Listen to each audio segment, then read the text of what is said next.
Liberal Viewer presents. So there's been a lot of coverage of WikiLeaks' publication of sensitive documents from the American government recently, and one surprising aspect of that coverage has been the way some of the more traditional parts of the media have been willing to attack the messenger despite being professional messengers themselves, and nowhere has that hypocrisy been more evident than on Fox News, where a segment on this subject on the O'Reilly Factor last week began disparaging WikiLeaks from the outset, as you can see in the introductory teaser in this clip. Huge embarrassment for the USA. Thousands of secret State Department documents exposed by a sleazy website.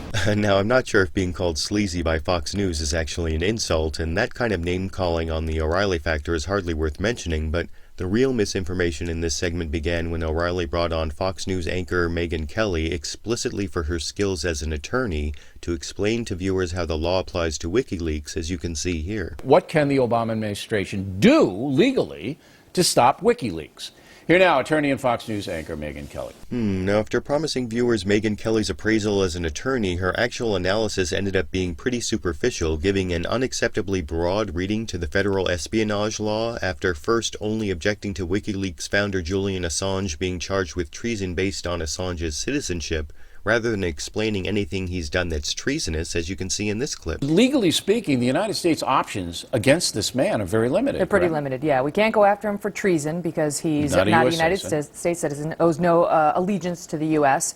But I believe we can go after him for espionage. That statute is very broadly drafted. You basically have to gather, transmit, or receive defense information and have reason to believe that that information will be used to hurt America or help foreign countries. So you got him. Now, despite Megyn Kelly's claim there that we got him on espionage charges, the problem with the broadly drafted federal espionage law that Megyn Kelly quoted there is that her interpretation is so broad it would apply to any media publication of the information, no matter how journalistically legitimate, and would even be so broad as to apply to that very segment of the O'Reilly Factor in which Fox News actually showed the leaked information, which is why any responsible lawyer would have informed viewers that such a broad interpretation would raise serious constitutional issues, as you can see stated, for example, by one such responsible lawyer, Hina Shamsi, director of the National Security Project of the American Civil Liberties Union, who explained, quote, "The courts have made clear that the First Amendment protects third parties who publish classified information," unquote. And you can read an opinion from the U.S. Supreme Court addressing this exact subject in that famous Pentagon Papers case back in 1971, including Justice Douglas's concurring opinion that discussed the exact section of the Espionage Act that Megyn Kelly quoted, concluding that Congress never meant that section to apply to publication of information because, quote, "Congress was capable of and did distinguish between publishing and communication in the various sections of the Espionage Act," unquote, and when Congress considered a version that did apply to publication, quote, "The First Amendment was specifically cited and that provision was defeated," unquote.